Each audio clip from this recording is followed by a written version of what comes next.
एक सिंपल सा सवाल है। हम अक्सर सोचते हैं इंटेलिजेंट होना मतलब सही डिसीजन लेना, पर हिस्ट्री कुछ और ही बताती है। दुनिया की सबसे इंटेलिजेंट सिविलाइजेशंस भी गिर चुकी हैं, सबसे एडवांस एम्पायर्स भी ख़त्म हो गई और सबसे स्मार्ट कंपनीज भी फेल हो चुकी हैं। तो फिर सवाल ये है, अगर इंटेलिजेंस इतनी पावरफुल है तो फिर कोलैप्स क्यों होता है? शायद प्रॉब्लम इंटेलिजेंस में नहीं है, शायद प्रॉब्लम ये है कि हम इंटेलिजेंस को विजडम समझ लेते हैं और यहीं से शुरू होती है हर कोलैप्स की कहानी। समझने के लिए एक एग्जांपल लो। इंटेलिजेंस मतलब चीज़ों को फास्ट बनाना, एफिशिएंट बनाना, ऑप्टिमाइज करना, कम टाइम में ज़्यादा आउटपुट, कम रिसोर्स में ज़्यादा रिजल्ट। पर विजडम का काम अलग होता है। विजडम पूछती है, ये सिस्टम कितना टाइम सरवाइव करेगा, ये प्रेशर हैंडल कर पाएगा या नहीं, जब रूल्स बदलेंगे तब क्या होगा। इंटेलिजेंस स्पीड बढ़ाती है, विजडम डायरेक्शन चेक करती है। प्रॉब्लम तब होती है जब सिस्टम सिर्फ स्पीड के लिए ऑप्टिमाइज हो जाता है, क्योंकि ओवर ऑप्टिमाइजेशन सिस्टम को स्ट्रॉन्ग नहीं, फ्रेजाइल बना देता है। और हिस्ट्री में ये पैटर्न बार बार रिपीट हुआ है। एंशिएंट ग्रीस को देखो, ये दुनिया की सबसे इंटेलिजेंट सोसाइटीज़ में से एक थी।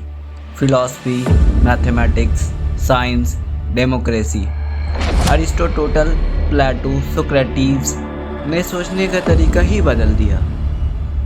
हर सिटी स्टेट अपने आप में ब्रिलियंट था, पर एक प्रॉब्लम थी, हर सिटी अपने सिस्टम को परफेक्ट मानता था और कोई अडैप्ट करने को तैयार नहीं था। एथेंस एंड स्पार्टा जैसे सिटीज़ एक दूसरे के साथ compete करती रही, लड़ती रही। नॉलेज थी, आइडियाज़ थे, पर लॉन्ग टर्म यूनिटी नहीं थी। और जब बाहर से प्रेशर आया, ग्रीस एक साथ स्टैंड नहीं कर पाया। इंटेलिजेंस थी पर कलेक्टिव विजडम नहीं। रोम ने ग्रीस से सीखा।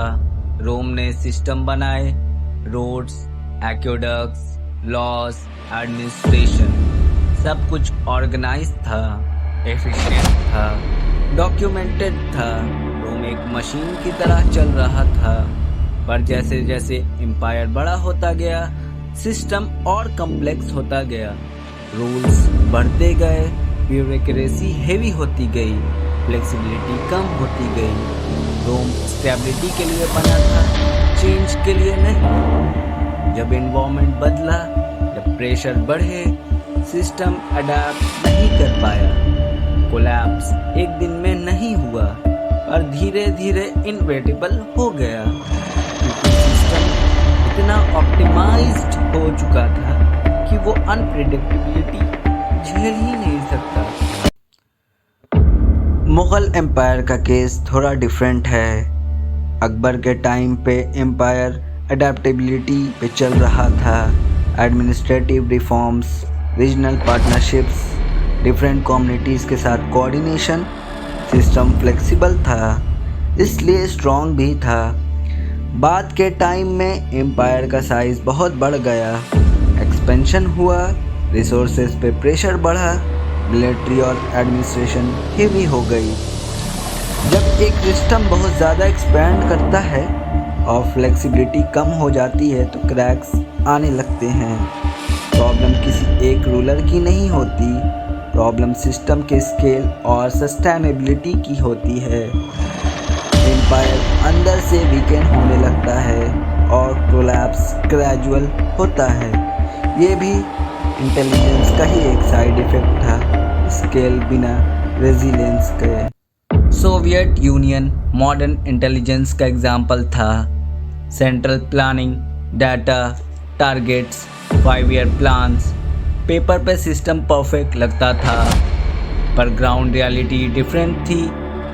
सिस्टम नंबर्स के लिए ऑप्टिमाइज था, रियल ह्यूमन बिहेवियर के लिए नहीं।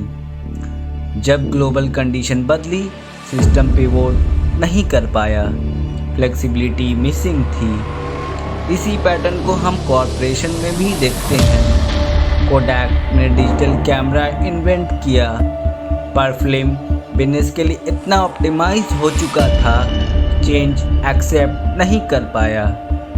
ब्लॉकबस्टर के पास डाटा था, मार्केट नॉलेज थी, पर सिस्टम फिजिकल स्टोर के अराउंड लॉक था। फेलियर लैक ऑफ इंटेलिजेंस की वजह से नहीं हुआ, फेलियर ओवर ऑप्टिमाइजेशन की वजह से हुआ।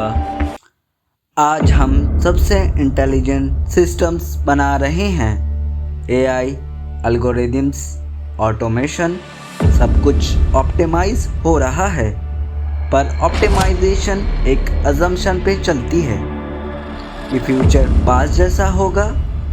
रियलिटी में ऐसा नहीं होता।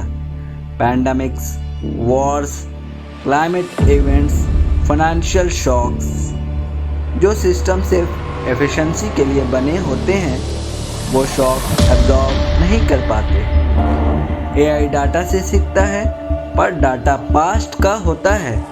जब फ्यूचर डिफरेंट होता है तो सबसे स्मार्ट सिस्टम भी फेल हो जाते हैं। स्पीड है पर जजमेंट नहीं, इंटेलिजेंस है पर विजडम नहीं। हिस्ट्री हमें एक ही बात बार बार सिखाती है, इंटेलिजेंस सिस्टम बनाती है, विजडम उन्हें सरवाइव करना सिखाती है। एफिशिएंसी और रेजिलियंस एक चीज़ नहीं होती। जो सिस्टम थोड़ा स्लो होता है, थोड़ा फ्लेक्सिबल होता है, थोड़ा इम्परफेक्ट होता है, वही ज़्यादा टाइम तक सरवाइव करता है। कोलैप्स सबसे ज़्यादा उन सिस्टम का होता है जो खुद को परफेक्ट समझ लेते हैं। आज हम फिर वही गलती कर रहे हैं, बस टूल्स ज़्यादा पावरफुल हैं और कोलैप्स ज़्यादा फास्ट हो सकता है। सवाल ये नहीं है कि हम कितने इंटेलिजेंट हैं, सवाल ये है क्या हम उतने वाइज हैं कि हम अडैप्ट कर सकें, क्योंकि एंड में सरवाइव वो नहीं करता जो सबसे स्मार्ट हो, सरवाइव वो करता है जो चेंज के साथ बदल सके।